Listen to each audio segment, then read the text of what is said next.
Warframe – Всенічна Сая. Частина 1. Початок. Встановлення зв'язку з Конзу та Саєю.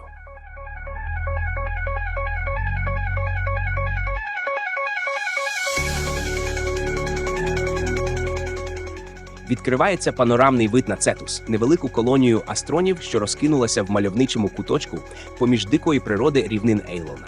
Тепле світло доби, яке тут не змінюється, огортає поселення, де метушаться торговці та гравці. Ми, як Тенно, відчуваємо прилив сил після перших завдань, проте справжні загадки лише починаються.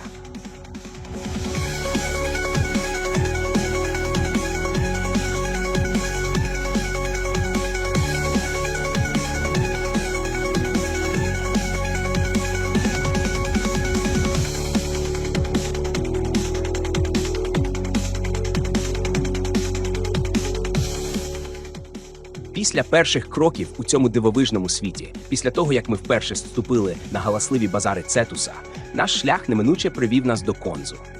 Цей старий, досвідчений чоловік сидить за своїм столиком, обвішаним дивними амулетами та оберегами, і його погляд, здається, бачить значно більше, ніж повсякденну метушню. Він наш перший провідник у місцевій таємниці, і саме він озвучує нам дивне, майже прохальне завдання.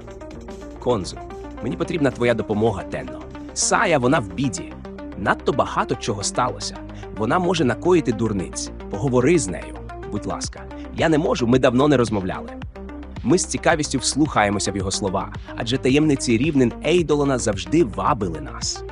Конзу розповідає, що Сая була одружена з якимось Онко, і їхній союз, здавалося, був міцним, як скелі. Але 5 років тому Онко зник. Просто розчинився у безкрайніх просторах, і Сая так і не змогла змиритися з цим. Вона досі вірить, що він живий, хоча минуло стільки часу. Нещодавно, за словами Конзу, з'явилися чутки, що Гринір знайшли якісь сліди її чоловіка. Гринір, що женуться за таємницями, це завжди поганий знак. Ми відчуваємо, що тут замішана не лише особиста трагедія, а й щось значно масштабніше. Ми киваємо, розуміючи серйозність ситуації. Конзу відвертається, його погляд ковзає по обрію, наче він бачить там привиди минулого. Ми без зайвих зволікань вирушаємо на пошуки Саї. Її можна знайти на околиці поселення Цетус, там, де цивілізація зустрічається з дикою незайманою природою. Повітря тут чистіше, запах водоростей і степових трав змішується з легким ароматом металу та пилу. Вона стоїть біля химерних споруд, що нагадують тотемні стовпи або забуті святині. Її постать здається самотньою і заглибленою в роздуми. Сая. Голос спочатку тихий, потім міцніший. Ти прийшов. Конзу надіслав тебе, чи не так? Він завжди втручається. Я шукаю його. Шукаю свого чоловіка, і Конзу винен у його зникненні. Її слова, наповнені гіркотою, ріжуть слух, як гострий клинок. Сая – місцева шаманка. Це видно по її одягу, жестах, по її особливому зв'язку з навколишнім світом. Вона опікується орденом Пір'я, що, за її словами, дали їй знак – Онко живий. І що Гринір уже на його сліду. Вона дивиться на нас своїми глибокими, наче озера, очима і додає, немов крізь туман. Тобі потрібно шукати скло. Скло? Що це може означати? Це здається абсолютно незрозумілим, але неймовірно цікавим, затягуючи нас у павутину давніх таємничих історій. Пошуки Онко та скляного ключа. Сая залишила нас із загадкою – шукати скло. Це слово, наче шепіт давніх вітрів, кличе нас за межі Цетуса. Вирушивши з поселення, ми дізнаємося, що Онко, її чоловік, присвятив себе дослідженням. Він заглиблювався у таємниці минулої війни, вивчав сліди сил, що брали в ній участь, і намагався розкрити давні секрети, пов'язані зі скляним воїном. Ось звідки це скло. Нам потрібно знайти його табір, місце, де він працював, і шукати будь-які сліди цього зниклого чоловіка. Ми ступаємо на безкраї рівнини Ейдолона, де високі трави колишуться від легкого вітру, а у віддаленої дали видніються химерні скелі та руїни. Атмосфера тут інша, дика, непередбачувана, сповнена небезпек.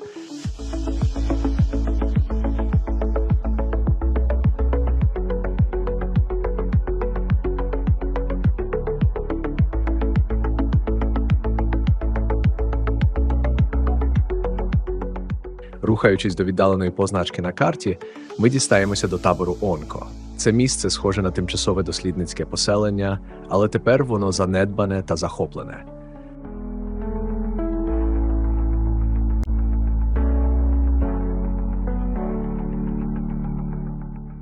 Тут на нас чекає загін Грінір.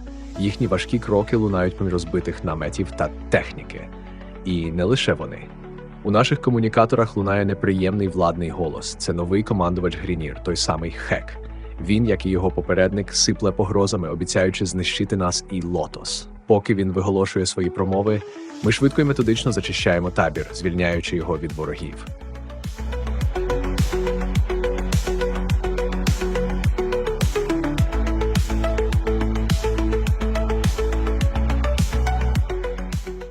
Лотос, наш вірний провідник, повідомляє, що неподалік знаходиться печера. Там Грінір встановили свій бур і намагаються її розкопати. Наше завдання – знищити цей бур.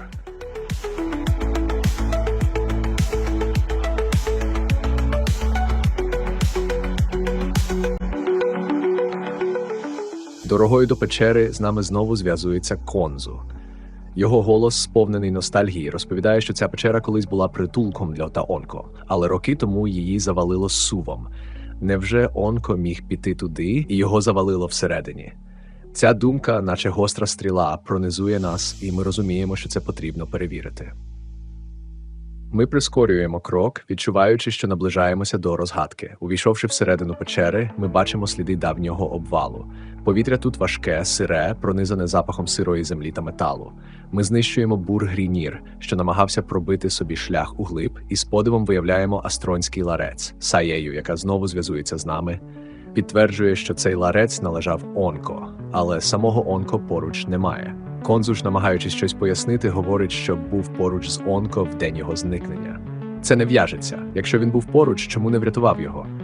Мотив у Конзу, як ми вже знаємо, міг бути занадто багато питань і надто мало відповідей. Нам потрібно копати далі.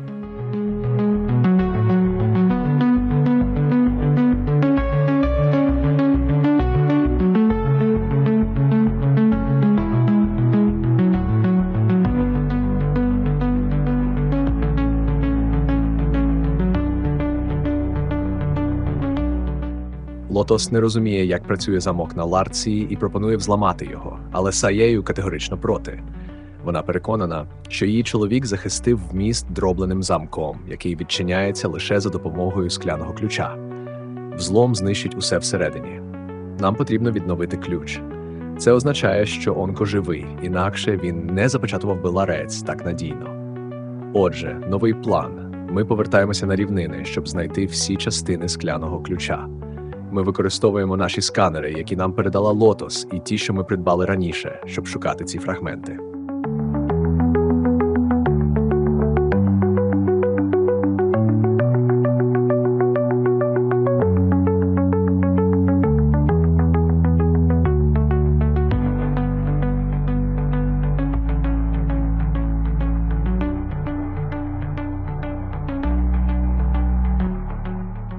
І лише но ми виходимо за ворота Цетуса, ми стаємо мимовільними свідками напруженого діалогу між Конзу та Саєю. Конзу намагається запропонувати їй допомогу, бо він там був, мабуть, маючи на увазі день зникнення її чоловіка. Саєю ж гірко відповідає, що, звісно, він там був і він явно пов'язаний зі зникненням. Вона згадує, як відхилила його залізну квітку в перші роки. Після погроз капітана Вора ці слова викликають у нас досить двозначні асоціації. Але Конзу наполягає, що він не пов'язаний зі зникненням, і йому дійсно не вистачає його друга. Справжній турецький серіал розгортається у нас на очах. Ми відкидаємо ці особисті драми і зосереджуємося на місії. Наш шлях лежить до табору, де працював Онко. Тут за допомогою сканера ми повинні виявити осколків ключа. Навколо нас постійно товчуться натовпи Грінір, причому тепер вони стали дещо іншими, щільнішими, а серед них трапляються якісь величезні гулі, що ускладнює шлях.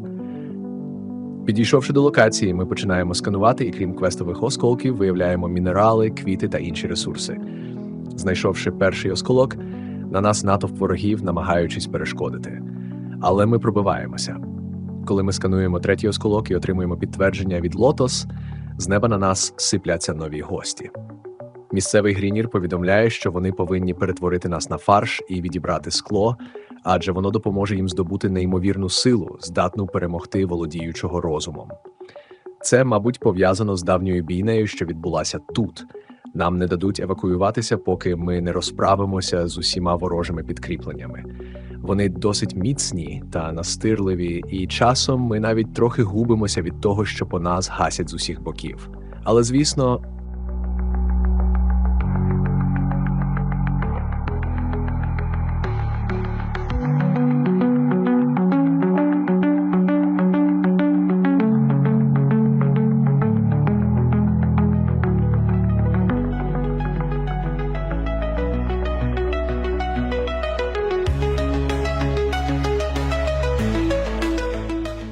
ми зі всіма розібралися і тепер вирушаємо на базу.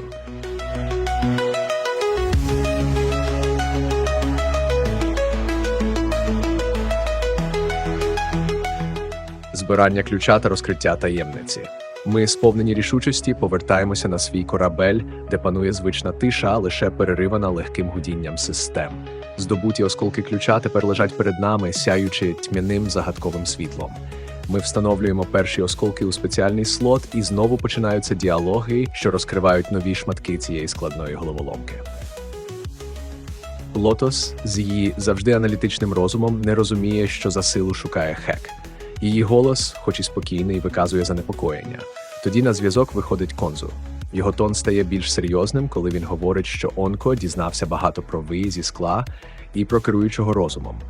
А Гринір, за його словами, полонили одного з тих, хто знав цю таємницю, вивідали всі секрети і тепер полюють за цією неймовірною силою. Сая підтверджує, що саме тому нам потрібно шукати решту відсутніх частин ключа.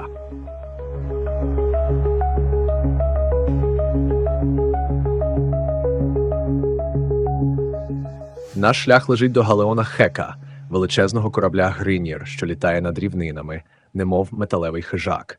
Саме там, за всіма ознаками, зберігаються знайдені ним осколки. Проникнувши всередину, ми відразу стикаємося з проблемою. Гринір глушать сигнал, і виявити осколок традиційним способом неможливо. Проте Сая, яка, здається, знає про ці таємниці більше, ніж говорить, ділиться своїми знаннями. Осколки реагують і якось відгукуються на неї. Хоча на величезному кораблі Гринір це здається неможливим, Лотос, наша вірна помічниця, заявляє, що все може і вміє. Вона починає сканування всього корабля, використовуючи новий метод від Саї. Цей процес виглядає трохи моторошно, але він спрацьовує. Осколок виявлено. І ось тут починається наша улюблена частина – жорстке знищення ворогів. Коридори галеона тісні, металеві стіни відбивають звуки пострілів і криків, створюючи справжню симфонію хаосу.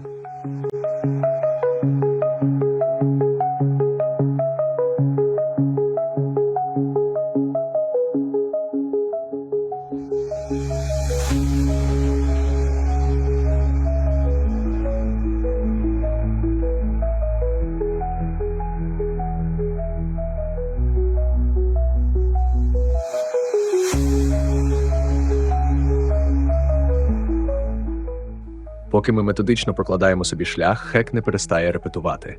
Спочатку він погрожує, потім радіє з нашої поразки, відправляючи на нас свої елітні війська, а потім кричить від люті, коли вони не можуть нас зупинити. Це додає окремий елемент задоволення геймплею – відчуття, що ми не просто виконуємо місію, а розігруємо його нерви.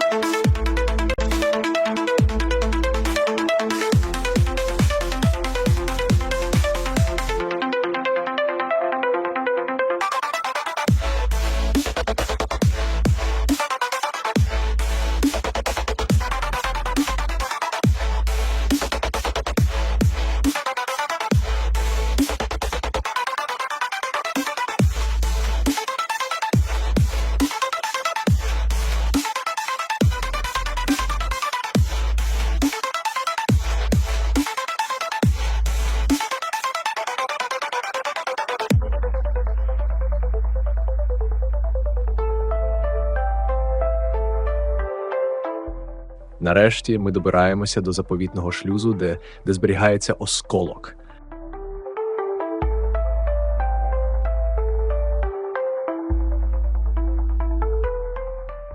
Ми скануємо його, відчуваючи, як ключовий механізм на нашому кораблі стає все повнішим, і з радістю вирушаємо назад.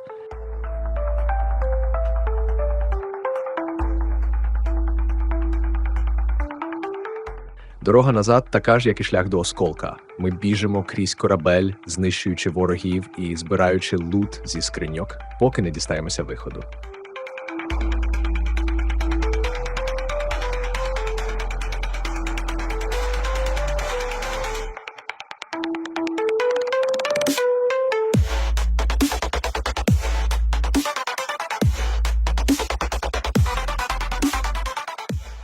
Осколок встановлено. Тепер нам залишається знайти ще один. Його місцезнаходження повідомила Сая, яка згадала про нього після розмови з Конзу про минуле.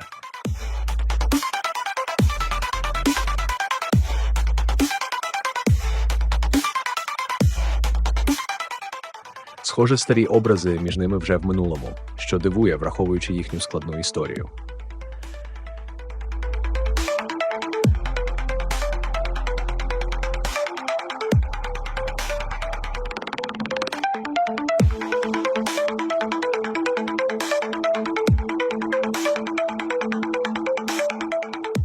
Повернувшись на Цетус, ми прямуємо до Конзу, який повідомляє нам дещо тривожне. У цій місцевості носяться ейдолони – примари, що залишилися від загиблого керуючого розумом. «Зустрінеш його? Тікай!» – попереджає він.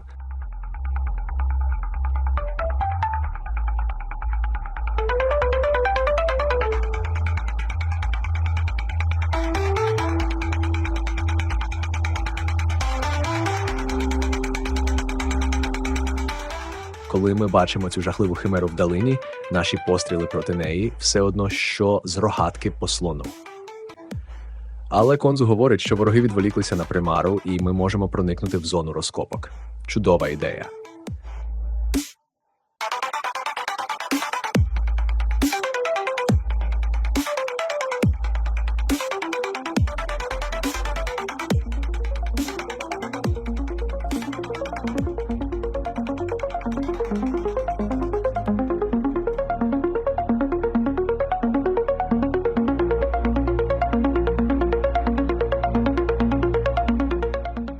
Ми дістаємося печери, де Гринір проводили розкопки.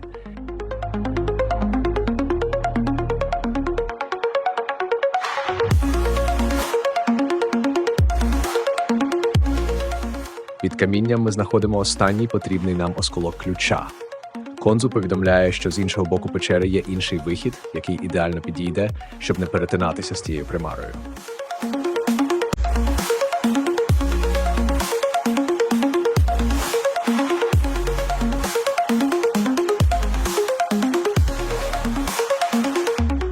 Поки ми біжимо до місця евакуації, Хек просто шаленіє від люті і віддає наказ своїм Грінір забути про примару і влаштувати нам перехоплення. Але їм, звісно, нас вже не зупинити. Ми добираємося до місця евакуації.